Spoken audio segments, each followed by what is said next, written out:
Our guest today is Christian Hampton. Christian is an audio engineer, a video editor, and a videographer. Wolfclan Media is one of his productions. Christian has produced 9/11 Alchemy, Facing Reality, a feature documentary. So sit back, relax, and enjoy the program. Thank you for watching.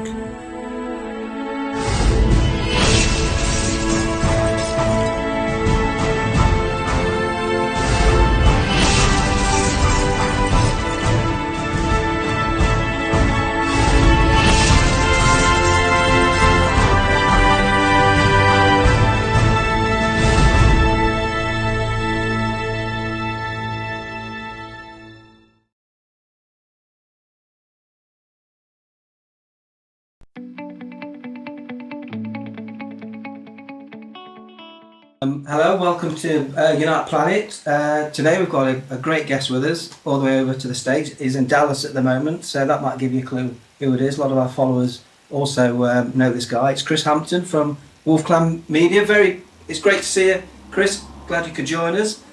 We're going to have a little chat about just various aspects of the hidden technology and how it links into, well, everything, 9/11 and what's going on today, and these kind of things that are not really presented that much in the truth community as much as they should do.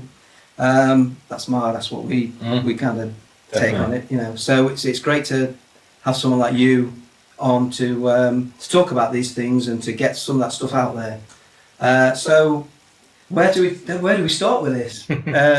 So we'll hand it to Chris to stop the ball rolling, and I suppose really we can start with how you got into kind of researching this stuff. What really triggered you into getting into this stuff? What opened you up to it? Okay, cool. Well, yeah, thanks for having me on, guys. I appreciate it. The thing that started me off was, of course, researching September 11th. It happened, I was 11 years old when it happened. I remember seeing it on the television, and I just remember that image of, Flight 175 looking like it basically, I mean, as a kid, looked like it sliced through the building, right? Yeah, And almost looked like it came out the other side, or some of it did. And of course, that's been put out in films. And so that kind of probably really triggered it. Even when I was in school, I remember asking, teachers like, why are we? I think it was 2004 is when I really started questioning everything. The film In Plain Sight had come out, and I saw that. And I really started asking like teachers in school and my parents and peers, like, why are we still in Afghanistan? And why are we fighting these wars? And you'd always get the answer that it was oil, right? So you're told that it's oil. And I remember basically growing up as a kid thinking, well, we fight wars for oil, and going on further, decided to, kind of research into it, because what really sparked the film 9/11 Alchemy, Facing Reality is that I saw many other people making films about September 11th. And if they mentioned the airplanes, it was always in reference to CGI or compositing fake video. Right. And so I just thought, well, is that really the only option? And as a video editor myself, I started questioning if that was even possible. And it didn't take long to come to the conclusion that no, it's not possible to fake 43 angles of an airplane hitting a building and then get all the videographers to lie about it for the rest of their lives. And basically, and these are regular people, regular videographers like me, who just happened to film what happened in New York. And some of them even regret it to this day. I contacted as many of them as I could during the making of that film, and none of them wanted anything to do with the film because they'd been contacted by previous people who accused them of faking their videos. And so I realized like there's something weird going on here. And then I dug in a little deeper and realized people like Ace Baker and Simon Shack, these are researchers who basically made films or produced films about the airplanes on September 11th. And I realized that they have connections or ties in some way to what I would call illusion technology. In the case of Ace Baker, he had ties and worked for a company under Vizrt, VIZRT, which was some type of advanced holographic company that worked with news agencies, and they're actually the ones who were responsible for bringing. They beamed a hologram during election year on CNN, and that was that company. And Ace Baker he is making films about how the airplanes were faked, and he's got all this video editor knowledge. And I'm like, well, where did he get all this? He's a music guy too, so how did he get all this video experience? And I started realizing some of these, like Loose Change, are on Netflix and Amazon. And I'm like, how are these movies getting out there? And then, for instance, Loose Change, they mentioned in the first Loose Change film a declassified document that mentions voice morphing technology and all kinds of other advanced technology. Well, Dylan Avery, while he's narrating, he skips over the holographic technology, and he continues talking about fake videos and voice morphing. And it made me wonder, why would he, surely he didn't miss that by accident. Yeah. Surely he skipped over that bit on purpose. And I realized that these people's goal is to cover up that technology. Yeah. And then I dug down deep into the technology and realized, most of it's classified. But if you look hard enough, you'll come to the same conclusion I did, is that advanced illusion technology does exist.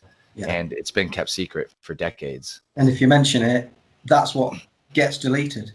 I mean, we interviewed Mark Conlon about a year ago, was it? Yeah, about a year ago. And this is the only video that was completely taken, that we've ever put out, that's been completely taken off. And that was all about the technology used in 9/11, the holographic one, predominantly. Yeah. That was completely taken down. So that says to us straight away, people need to hear about this. If anything's taken down, that needs to be put known. And it's amazing how many people that you're talking to in the so-called truth community who still buy into the controlled demolition, nanothermite theory. But it doesn't take much to realize that the people, promoting this, Richard Gage and all that, they've got a big platform. They get funded. They get on, NBC News and all that. They get that prime time view. I think, all of us have probably said this at some point or another, that real whistleblowers don't get that airtime. They just don't get that microphone. Right. And people don't. Yeah. A lot of people don't see that within the truth community still, and it's so obvious. It's I think that's a big problem. A lot of people think that if some whistleblower comes out, or ex-CIA or ex-NSA or something, it's like, oh, we've got to listen to this guy because he's got that authority. Well, that again is kind of why we're in this situation, is because of this sense of authority that these people, can basically rule over us and have the authority to do mass surveillance on us or use advanced technology, in secret. And my thing is like, the Cold War is over, so like, I still to this day will hear the excuse when I prove advanced technology to somebody, just common person on the street. It's like, well, we can't be letting that out so our enemies get it. We can't be letting Russia or China get it's like, these people have the same advanced technology, and it's not really a national thing. It's an international thing. Whoever is in control of this advanced technology is on an international level. It is not one country or the other. So the argument that, we have to keep these technologies secret so that we don't expose them to, our enemies, is some Cold War talk that is just nonsense. And people like you mentioned, Richard Gage, and really the whole nanothermite thing. I mean, the easiest way for me to debunk that whole theory that the towers were brought down with nanothermite is the fact that Stephen E. Jones brought that theory out, and Stephen E. Jones covered up the cold fusion reactions in the 80s, but Martin Fleischmann and Stanley Pons, I think. Some Fleischmann, yeah, exactly. And he covered that up with, and it says, with a friend from the Department of Energy. So this guy's got ties to the Department of Energy, and almost immediately after the 10,000-page NIST report comes out saying that it was collapsed due to fires, he comes out with a bigger report of nanothermite. And just like Colin Powell, when he held up the anthrax in the courtroom, you had Stephen E. Jones holding up little nanothermite chips, and it's like, clearly that's a prop. And so to me, the cover up that was orchestrated by him, and I mean, this caused people like Eugene Malov to quit MIT, because he knew that they were basically lying and falsifying the data for cold fusion. Yeah.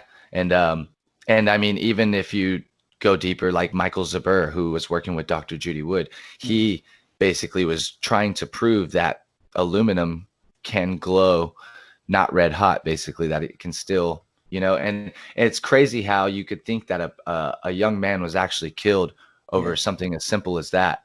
yeah, But clearly that's what's happened. And we can name off so many people. Like you say, you don't get a platform when you're threatening the agenda. When you're truly threatening the agenda, strange things start happening to you yeah, when you put a film out. And again, like me and Mark, I'm not able to release our full interview. YouTube will not allow it. So I'm not surprised at all that your interview was removed. yeah, If I put Mark Conlin's research out there, strange things start happening, yeah. just like in the film. And me and him had a Skype talk just like this, where I had a Chinook helicopter above my home and he had one above his home at the same time. And then Oh, the power goes out. And all this after I added John Lear as a friend on Facebook and started talking about this illusion technology. And I saw, Mark Conlin has had his YouTube completely removed. yeah, So he's had to start over his whole channel. And it's all because of what you say, that illusion technology. And really, if I'm completely honest, I was already doing the research and working on the film, but it was seeing Mark Conlin's research that gave me the extra kick that I needed to put the film out. I saw him on Rich Planet TV, and it's called Layers of Deception. yeah, yeah, And that whole piece, which is a 3-part piece, is amazing. I mean, he shows clearly that all these people who were pushing this idea of a fake plane, or I mean, a fake video, and basically planes being implanted into the video, they all have an agenda, and all of them have purposely lied. Like Simon Shack, I mean, Mark Conlin caught him basically flat out lying. And as a video editor, you can't show something and then cut away and say, there you go. When you're a video editor, you had to edit that piece out. So you purposely had to make that decision to not show the audience something, which means you're being deceptive. And when I started realizing that, it made me realize I need to make a film. Ace Baker said he was hired. I was not hired to make my film. I made my film because it needed to be made. yeah, exactly. And it's, I mean, a lot of people now, well, who we talk to in our circles, really appreciate that film. I mean, we put it on our channel as well. We just wanted to put it out because it really wrapped up everything for us. I think it was an excellent job. And then you're doing like a second film to that, are you? You're doing a follow up? Yeah, there's evidence that I couldn't really fit into there, and a lot of it is Yeah. more on the esoteric occult side, kind of weird coincidences, if you will. Yeah. I mean, we can get into that as well because I mean that all ties in because the people who play us, they've got these esoteric beliefs. They're very occultist. A lot of them are. So, and they do apply that, don't they, to the game a lot. Things in hidden sight, in films. They let us know. Yeah. They code it in, don't they? Right. And it's interesting because I came from Hollywood, I worked there. I worked in a movie studio for 2 years, and that was kind of during my awakening period to that whole side of everything, and not realizing that the entertainment industry that most of the rumors, you hear are true. And it's funny because I have to ask myself sometimes, my theory, I guess, behind this is kind of, a lot of people will call this predictive programming when you see these things, like you mentioned. My theory is kind of that, that magic is real. It's spelled with a CK, Yeah. MAGICK, and there are people that understand it. And me and Andrew Johnson have had an interview about this where I've referred to things like magic or sorcery, or like my film alchemy. Yeah. And it's like he said, you can call it whatever you like, but it's all part of the same thing. It's a way of manipulating the ether, basically, some way of manipulating the underlying fabric of our reality, the all-pervasive sea of energy that we live in, that Nikola Tesla discovered and that John Hutchison obviously stumbled upon. And to me, that ether, or that energy, that underlying fabric of our reality, is somehow been manipulated now by what we would call evil forces, or evil beings, evil people, psychopaths, billionaires, Illuminati, whatever you want to call them, super nerds. I kind of like the term super nerds because, I think Eisenhower put it best. Before JFK was assassinated, we had the Eisenhower farewell speech, which he basically, in my opinion, warned us about everything. And he said that one day public policy will fall victim to a scientific technological elite. Yeah. And it wasn't a chance that it would happen. He was matter of fact about it. Like, this Mm. will happen, and only an alert and knowledgeable citizen can stop it. So that's what we're doing here, right? We're trying to make citizens alert and knowledgeable to wake up that there is a scientific technological elite that's controlling public policy. And that is where the problem exists with the technology and why it's classified, because of this scientific technological elite who believe in forbidden knowledge that we are too mundane to have. And for whatever reason, they incorporate this into films and media. And I've now come to the conclusion that when you think about a magician, if you've ever been to a magic show, the magician always says, I need a volunteer from the audience. Someone out there come up. So I kind of look at the movie thing as something like that. It's almost like we're the audience, and we're volunteering by watching them show us what they're going to do.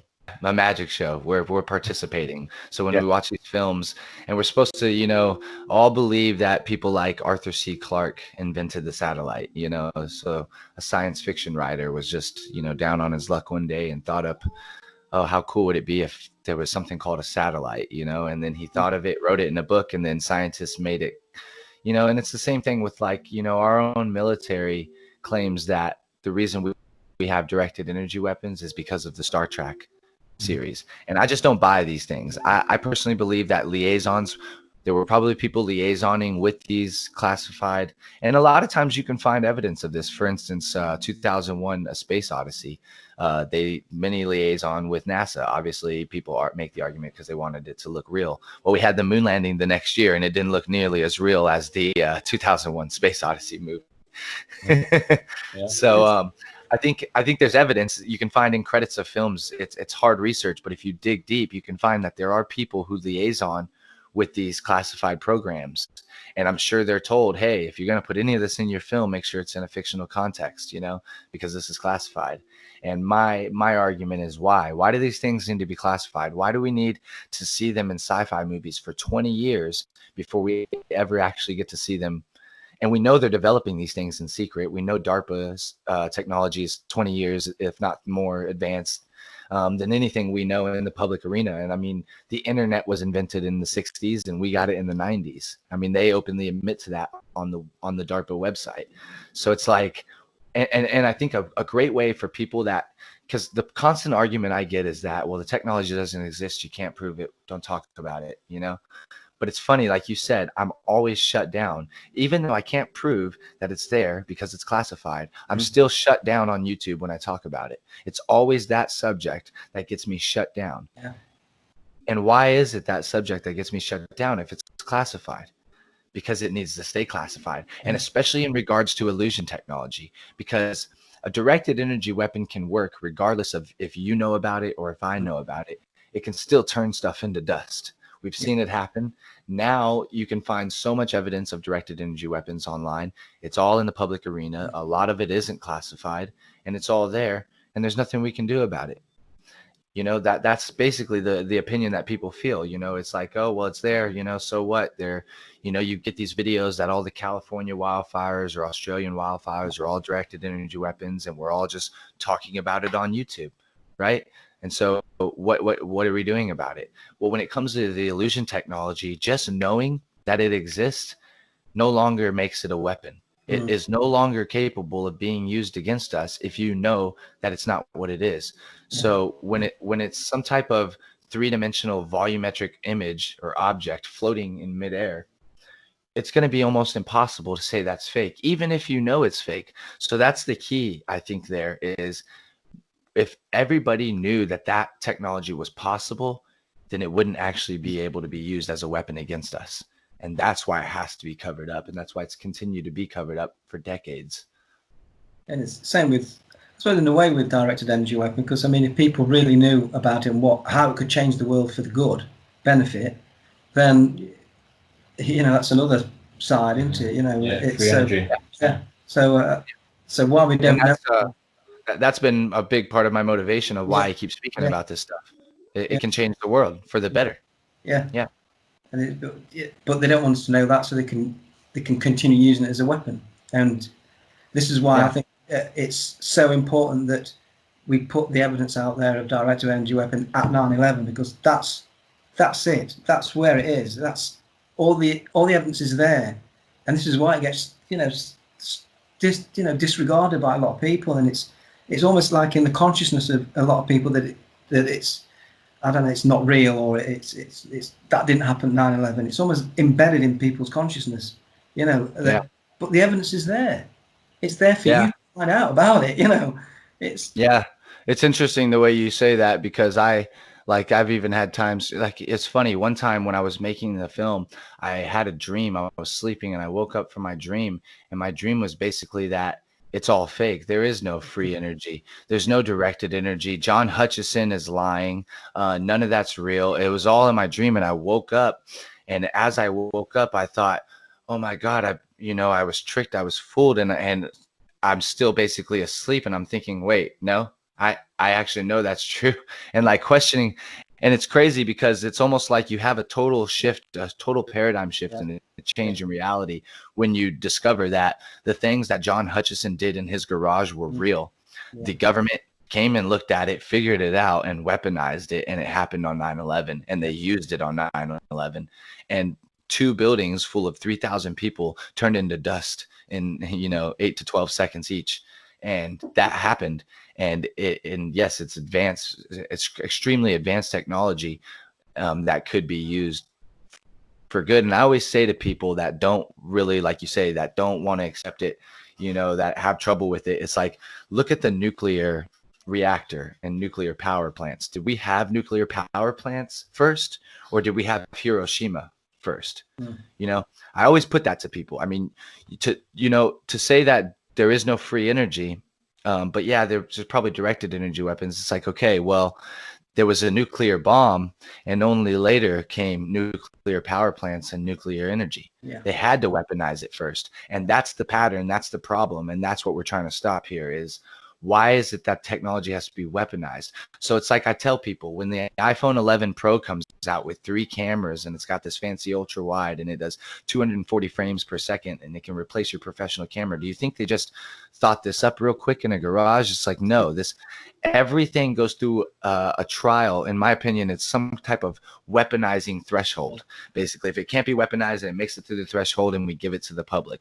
Otherwise, it stays classified and it gets entered. And to me, honestly, guys, and this isn't something I put in the film, it's all part of one weapon system. It's a space-based weapon system that is directed energy, and the illusion technology is just that. It is directed energy. It's a way to direct energy to create an optical illusion, a 3-dimensional volumetric object. The evidence is out there. One good thing, I know a film has been blocked in y'all's country. It's called Mirage Men. It's a UFO documentary that came out a couple years ago.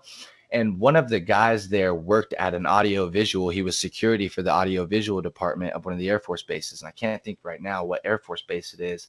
But if you watch the film, you'll know. And he basically says that, yeah, he had all kinds of stuff in that vault. And aside from seeing UFOs and aliens, which he claimed, he also saw 3-dimensional holographic technology. And he says this in the film just real quick in passing, and it moves on, and nobody stops. Like, wait, hold on a second. Wait a minute. Like, and why is it that nobody can, raise their hand and say, is it possible that these airplanes that performed unlike any other passenger airplanes, yes, they looked like commercial airplanes, but they behaved like something totally different? Is it not possible that these were a product of some type of illusion? And no one would make that argument. And that's why I had to make the film, because there's nothing out there that says that. There's basically nothing. And you get a little bit about Project Bluebeam, and I'm of the opinion, like you guys said, I don't believe in false heroes. I don't believe in Julian Assange. I don't believe in Edward Snowden. I don't believe in, Bradley Manning and these false heroes who come out as whistleblowers and tell us the truth. I mean, in my opinion, Edward Snowden didn't tell us anything that I didn't see in the 1998 film Enemy of the State, with Will Smith. Everything was in it. NSA spying, bugging. Yeah, it was all there. And so So to me, and you know, the Ecuadorian embassy is friendly with the United States. So to me, Snowden was just another asset to come out, and I don't really know what the purpose there is. Maybe it's similar to what Trump's doing, you know, telling us he's going to drain the swamp and tell us who really brought down the towers, and then the next day he's in office talking about Muslims dancing in the streets, Exactly. you know, Yeah. and that was in reference to an Israeli. You know, Israelis dancing in the street on 9/11, and they were arrested by NYPD. Yes. And he quotes them as Palestinians or Muslims, and it's just like, and you have this guy saying he's going to drain the swamp, and it's funny because I think a big paradigm shift happened in 2016 where a lot of truthers became Trumpers, and unfortunately, I mean, I fell into it too. I thought, you know, what he was saying made sense. If he says he's going to tell us who really brought down the towers, then I'm on board. He gets on Alex Jones and says, I'm going to make you guys proud. And then he does a $750 billion weapons deal with Saudi Arabia and says it's fighting terrorism. It's like, and then he goes and sees Henry Kissinger and says, we've been good friends for years. And then he brings in Wilbur Ross, a 25-year veteran of Rothschild Bank, the actual guy who worked at Rothschild Bank and bailed Donald Trump out in the 80s when he was about to lose his casinos in Las Vegas. And it's like, then you people wonder how they're able to get Donald Trump predicted in The Simpsons or in the 80s on, you know, Oprah Winfrey. Like, this is all part of this voodoo or this magic or whatever you want to call it, our participation in it. Yeah, I mean, no, Matt Groening is not a time traveler. The Simpsons aren't predicting these things. These things are getting in there through the Rockefeller Foundation, through the Motion Picture Association of America, which was set up by the Rockefellers. This is what gives it your R rating or your PG-13. And it's really simple because I worked in Hollywood, and I can tell you, as a video editor sitting and editing video, when there's two producers over either side of your shoulder, you're intimidated. You're not even looking back because it's a cutthroat industry. You don't want to get fired. You're trying to make it. You're trying to make it in the big league. You want to be in movies, right? So you're not going to turn around and say, why do you want me to change the clock to 11:11? Why on earth would I do that? You're not going to ask those questions. You're just going to do what you're told. The intimidation is there, and you're just going to do it. And, you know, things I went through in Hollywood, like, you know, big grown men putting their arms around me, telling me it's all about building relationships and, you know, being part of clubs. And like, it was real obvious what that play. It's a brotherhood.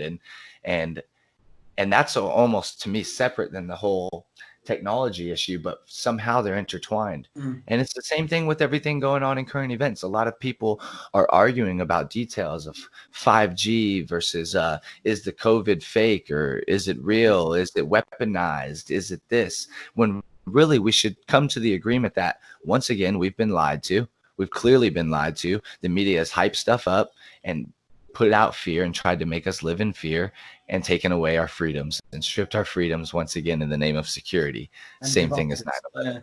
Yeah.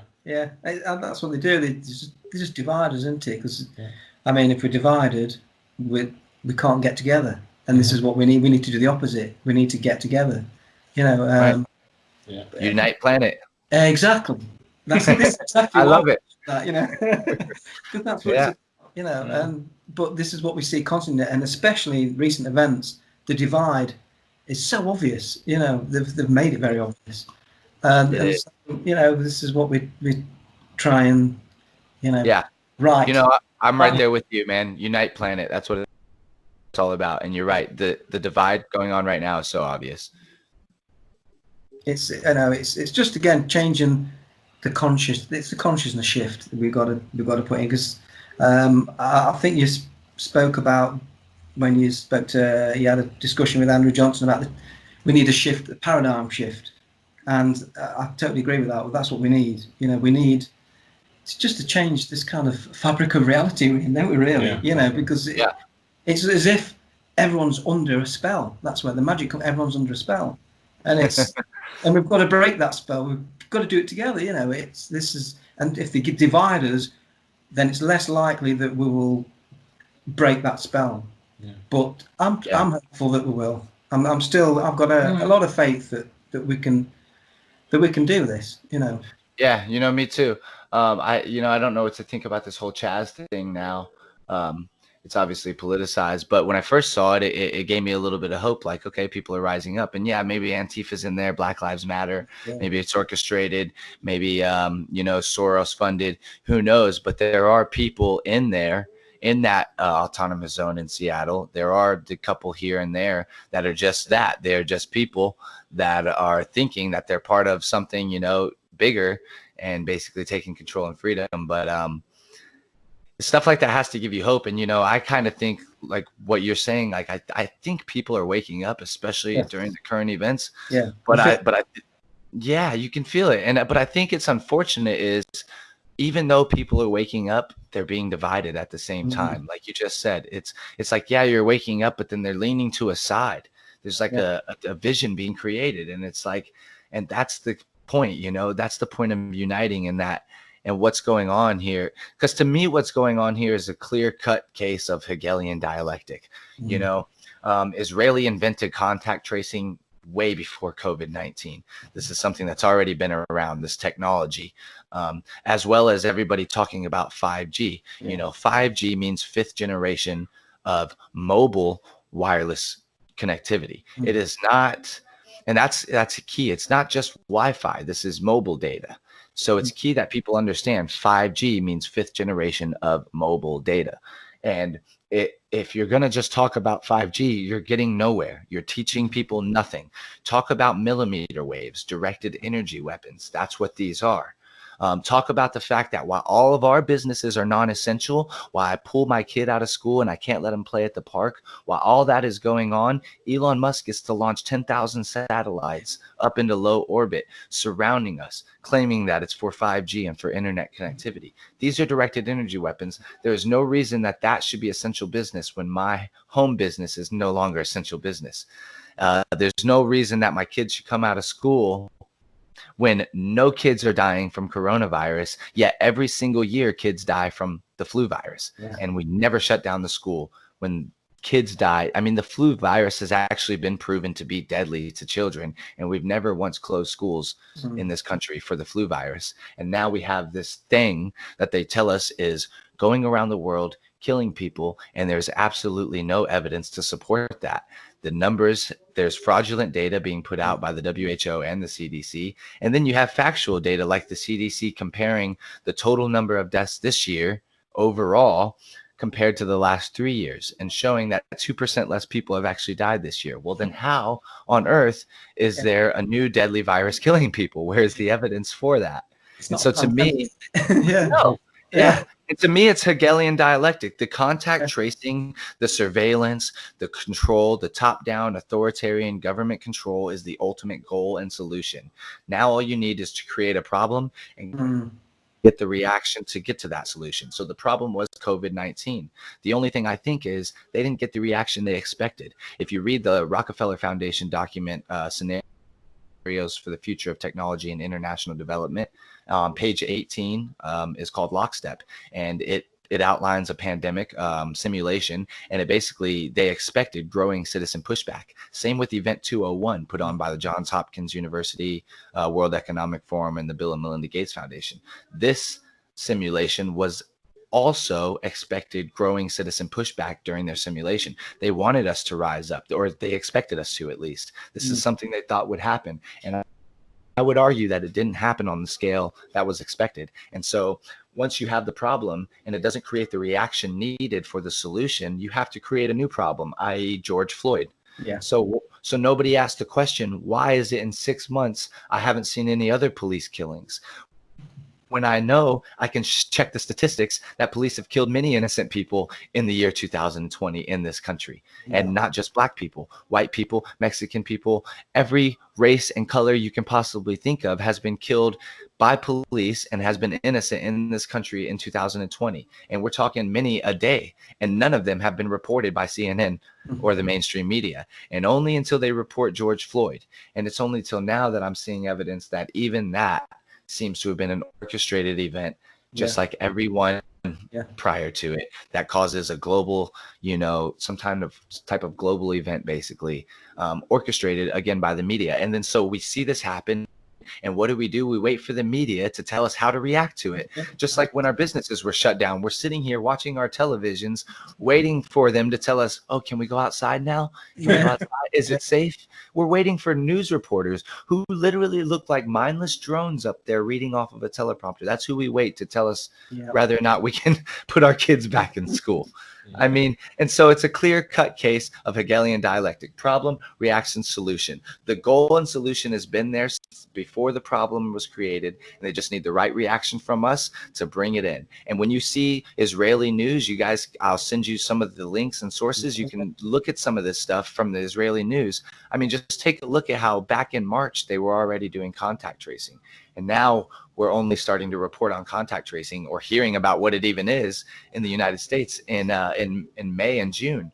So it makes you wonder. And it's funny because Israel's been talking for years about how they're going to be the new Silicon Valley, and how they're way advanced in technology compared to the United States. So it's interesting. And again, going back to the film and illusion technology, this stuff comes from Israel. I mean, Daniel Shechtman was an Israeli national, and he worked in the military. He worked at Wright-Patterson Air Force Base, where the alleged UFO remains of the Roswell crash in 47 went to. And then he somehow stumbled upon quasi-crystals while working at NIST. And while he was at NIST, he found these quasi-crystals. All of his peers ridiculed him and said, no, that's not possible. It goes against the paradigm. It goes against the consensus. You're fired. And then, you know, another 20 years passes, and all of a sudden, in 2013, Daniel Shechtman is finally recognized for his quasi-crystals and given a Nobel Peace Prize. So then you're like, okay, well, what the hell are quasi-crystals? Let's look this up. And you find the only application for quasi-crystals are non-stick frying pans. So why on earth was this man ridiculed for 20 years and then finally given a Nobel Peace Prize for something that applies to non-stick frying pans? It's crazy, isn't it? Oh yeah. It, Well, Right. they're still, aren't they? Well, the clear case of what this is going back to Edgar Fouché in 1998 at the International UFO Conference, talking about quasi-crystals and the real applications of what those are. You can find that video. He talks about what the real applications of quasi-crystals are. And this would explain why Dan Shechtman was ousted in the 80s. Exactly. And that's how it all ties in, isn't it? You can see, I mean, I know Andrew Johnson did an interview not long before Edgar Fouché died. I think he did an interview with him. It kind of went through all of that. Very fascinating. Very fascinating. Yeah. So yeah, I mean, again, this is all links in. You mentioned like Roswell, and you know, it's as if that's what the second film is about. Basically, is there's a weird connection that you can't really prove, but it's basically that there was a Roswell crash. To me, it feels like it was a Roswell crash, and that there were remains collected, and that they were taken to Wright-Patterson Air Force Base. I've come to that conclusion. Now, Dan Shechtman worked there, and he also discovered quasi-crystals. And so it seems that there is some sort of connection there between these two things. Yes. And I would argue that that is, and now we've seen articles published that ask the question, are quasi-crystals extraterrestrial in origin? A lot of theoretical research behind quasi-crystals ask, where did these come from? Some people believe they came and landed on a meteor. I'd argue maybe it was a meteor, but maybe it was the meteor in Roswell, 1947. Yes, that's a good, yes. I mean, that's very plausible. Just a theory. But it all ties in, and it's a very plausible one. You know, and these are the kind of things we've got to at least ask. You know, a lot of people don't ask those good questions. You know, and well, they don't ask anything, do they? A lot of times, you know, they're just taking what they're fed and take that as being true. And you know, what amazes me as well, a lot of people, you know, they know that governments lie and politicians lie, but they'll still put faith in them. They'll still believe what they're telling them. So it's like you either believe them or you don't. It's not, you know. It can't be. You can't be. You know, trust them here, but not here. Yeah, you can choose. It's a good mentality, I think. You know, I totally agree, and I even feel that way. Like this is why I don't do petitions or things like this, because to me you're appealing to that authority, and you're going to get nowhere by hey, please stop enslaving me. It's like, no, that's not.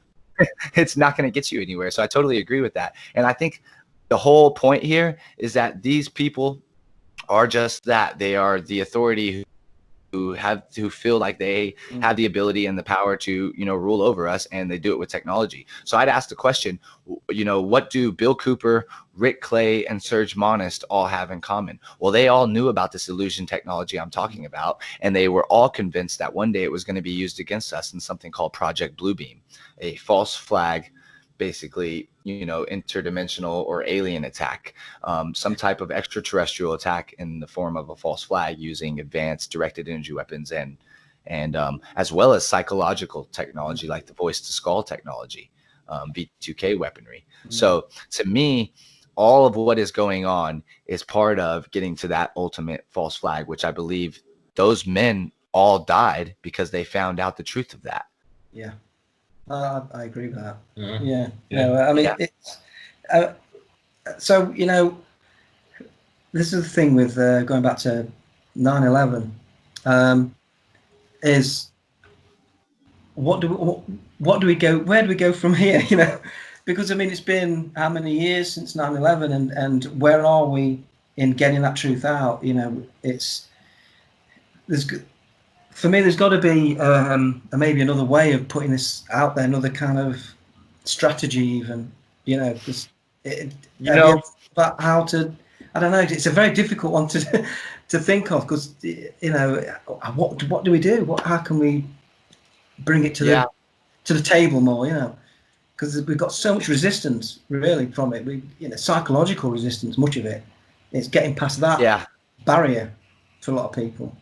I think is the only way is like you said, and like I mentioned before with Andrew, is a paradigm shift, a total shift in mental consciousness, and it's a unite planet. Again, a few people awake across the spectrum isn't going to get us anywhere. We need everyone to just realize that we've been lied to. Let's not focus on all the details, but let's focus on the fact that we've been lied to through television, through film, especially about technology, and that this technology has the ability to bring us all together, to unite the planet, and to actually create a better world for everyone, for our children, for our grandchildren. All we need to do is agree on that. We don't need to agree on who did it, who pushed this button, who's making this call, who did that, where it is. I mean, we do to some degree, those things are important, excuse me. But I think the most important thing is just agreeing that we, the people, are being lied to.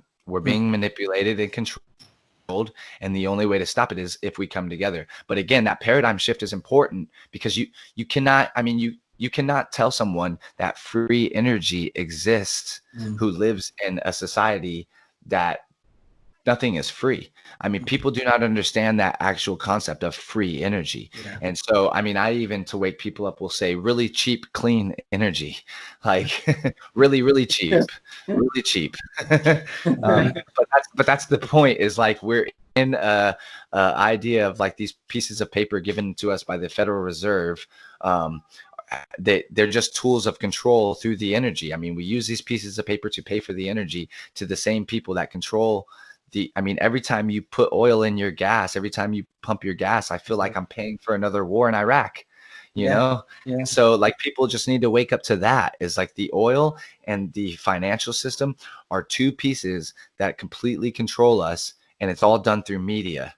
And it's all one and the same little love triangle that is so intertwined, just like this COVID thing. Somehow they're able to intertwine the surveillance, the technology, the lockdowns, the stay at homes, and crashing the economy all at the same time, intertwined, and then you have all these spokes, what I call spokes in the wheel of control. They're not part of the conspiracy. They're not bad people. They're just spokes in the wheel. You know what I mean? So they're just going around, they're doing their job, they're getting a nice paycheck.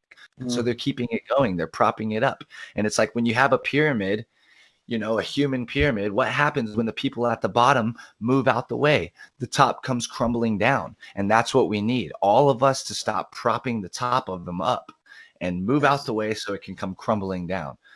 So I think you have to wake people up. You need mass people waking up that are, not just talking to people like you and I and other people who know what's going on. We need to talk to people, and maybe there's other ways to do that. One thing I've started looking into is maybe doing music where, you're putting the music out, or satire even. I think a great way is like Bill Hicks and George Carlin with their comedy, a great way to wake people up. Well, we try that kind of different aspect. We've done a bit of comedy. We've done, because we know that if you just put out something that they view as conspiratorial and all that, they're not going to go there. But if you add a little bit of music, bit of comedy, then it brings, and then on that you can build it. Yeah, then you can drop those seeds within that.